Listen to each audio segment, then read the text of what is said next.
And then His Holiness and the young boy, this has now become a very emotional question. And I had liked to ask this question as to who is the real victim in this story. Some say the boy, the family, but I find that the boy is fine. He had spoken well after the event. The mother was fine. The mother had spoken well after the event. All the 120 students who were there in that event had no complaints whatsoever. I looked through all the interviews by the Tibetan media after the event was over. So at that time, there was nothing there. And it was already in the public media, in the public domain.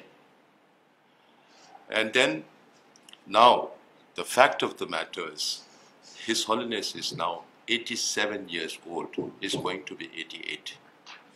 Because of his age, he needs to be supported from both sides. And you want to accuse an 87, 88-year-old man with this kind of a libel? And His Holiness has always lived in the sanctity of an oath-bound Buddhist monk, including celibacy. And his years of spiritual practice has him gone beyond sensorial pleasures. He has always been preaching the sensorial pleasures of eye, nose, mouth, body. All these are very, very temporary. So you need to go deeper to redeem yourself from this samsara. And someone who preaches that, do you think will be influenced by a physical touch? He is beyond all that. And then the personal integrity of His Holiness was never ever in question in the last 87 years. So how can people pass a judgment on one incident? And that too, not knowing the full sequence of the event. And he lives an unblemished life, preaching and practicing compassion, non-violence, and oneness of humanity. All his life. However, the recent incident involving His Holiness the Dalai Lama and the young boy, in full public view, it didn't happen in some corner or some room or some, undescriptive place. And this was perceived and interpreted differently. I don't blame them. People might have their opinion. They saw it that way because the clip was tailored for that. The clip was tailored for that. And His Holiness was then now being labeled all kinds of names. Maybe for the people who are giving these names, it's an individual case, an individual perception. But His Holiness, for us, is the reincarnation of Avalokiteshvara, the Lord of compassion. And His compassion and His love extends beyond all this. And that really hurts us. Please understand this. We are hurt by the insinuations. Now, if I have to share you how His Holiness has been engaging with people all through his life. Look at all the kind of pictures. His Holiness and Desmond Tutu, when Tutu was here, I was there. They are playing with each other like small children. Look at the picture with His Holiness with his pout and Tutu on the other side. That also, then you could say that, oh, His Holiness may have sexual thing for Tutu. And then if His Holiness hugs a old lady also, does that imply that thing? Not at all. So let me take a little bit of time because this is a serious issue for us. And whenever you have seen His Holiness meeting with political leaders, I have heard of His Holiness holding ears of presidents and then touching foreheads. And that's the highest honor from a Buddhist perspective, for a High Lama to touch forehead with each other. And His Holiness is very unique in that sense. And that is why he is so famous. One of the, but what happened on that day was a little gross for some people. You know, and so holding hands, nose rubbing, the Maori style. His Holiness is very happy doing that, because since he was in New Zealand many years ago and rubbed nose, and he rubs noses with many of his guests. And I've been witness to many of these, because now I was in Dharamsala for more than 35 years. What, 25 years. 25 years. So I know how these things happen. And then cuddling, sometimes holding your nose. So all these are part of His Holiness antics that His Holiness does. And then forehead to forehead greeting are genuine manifestation of His Holiness compassion for all human beings, irrespective of their status in the society. And His Holiness was also used to play pranks or engage in jovial interactions to amuse the gathering. Now, fact of the matter, on that day, was this program was held in a public place, the Chuglakang, just opposite to the residence of His Holiness the Dalai Lama on 28th of February.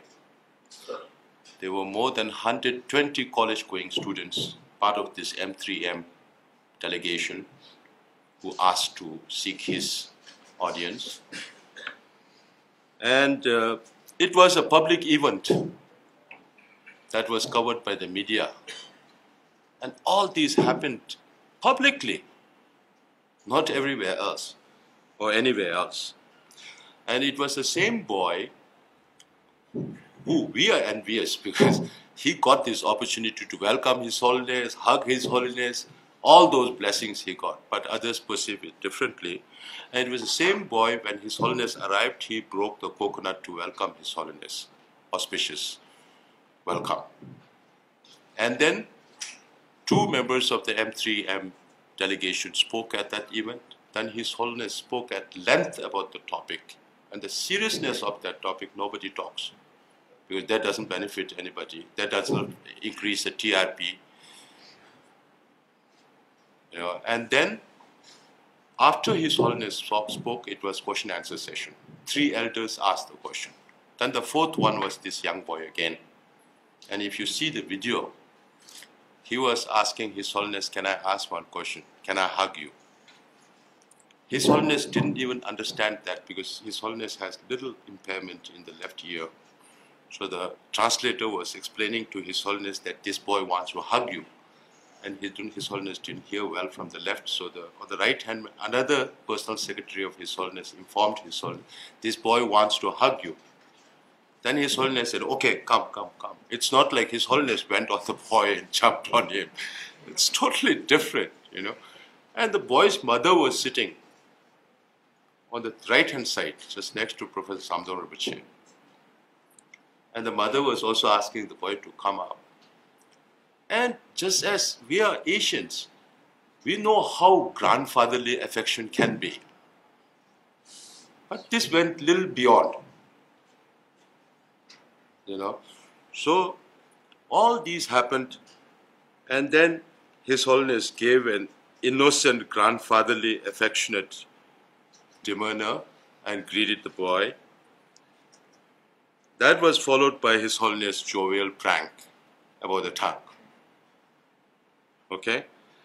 And that was meant to be, from my perspective, that was meant to be amusement for for others. And all this happened in the presence of the family, of the mother. Now, after that, the videos that you don't see, because it was tailored, after that, again His Holiness embraced the boy. Both embraced each other. Then His Holiness advised this boy, we are same human brothers and sisters. Now you should look at those good human beings who create peace and happiness, and should not follow human beings who always kill other people. You should not look at those people. If you see the video, all those are there. If you want the full coverage, we'll try to make it available to you. From top to bottom, watch the whole thing. And then after the event, Radio Free Asia, Voice of Tibet, they interviewed many of the participants. And one of that was the boy, the same boy. And the boy said after the event that it was amazing. This is boy's words. The video is also there. It was amazing meeting with His Holiness. And I think it's a really great experience meeting somebody with so high positive energy. It's a really nice feeling meeting him, and you get a lot of that positive energy. It's not just like that, but once you get the positive energy, I think you are happier, and it's a better thing to smile a lot more. It's really a good experience. This is just one of the transcription. There is another transcription with Radio Free Asia, who had also interviewed the same boy. Now, speaking to Voice of Tibet, again, the mother of that boy, immediately after the event, the mother said, since we are looking at seeking blessings from His Holiness the Dalai Lama, and today we got this opportunity, especially my family was there with me. All the students who graduated from I Am Power Academy of Skills were also present. We are totally blessed to get this blessing from His Holiness the Dalai Lama. He came and addressed in person and taught about peace that the world needs and how everyone needs to feel together like brothers and sisters. I absolutely cannot express how I feel getting blessed by him. Thank you. That is the boy's mother. Now who is the victim? The mother is not a victim. The boy is not a victim. They are not complaining. The victim here is His Holiness the Dalai Lama. Now why is this happening? I have two conclusions to this. One, however, through our investigation and as per prima facie evidence, we found that the initial instigators are pro-Chinese sources. Now you are all journalists. Please find out how this resurfaced again and who is trying to use that. Chinese sources that itself explains the motivation behind making this video clip viral. It needs no explanation as to who would gain from maligning the image, reputation, and legacy of His Holiness the Dalai Lama. Considering the scale and extent of the orchestrated smear campaign, the political angle of this incident cannot be ignored. Then, for the general public who considers or who feels this is disturbing, we would appreciate if you could watch and listen to the full video of the event to get a holistic understanding of the whole program, including His Holiness' speech. We are sure you will be able to differentiate between lust and love. Yeah. That is where we fail. So, and the unfairness of defaming one of the most respected and liked global icons of peace, and that narrows the scope of due diligence and fair judgment from people who are making a judgment on this.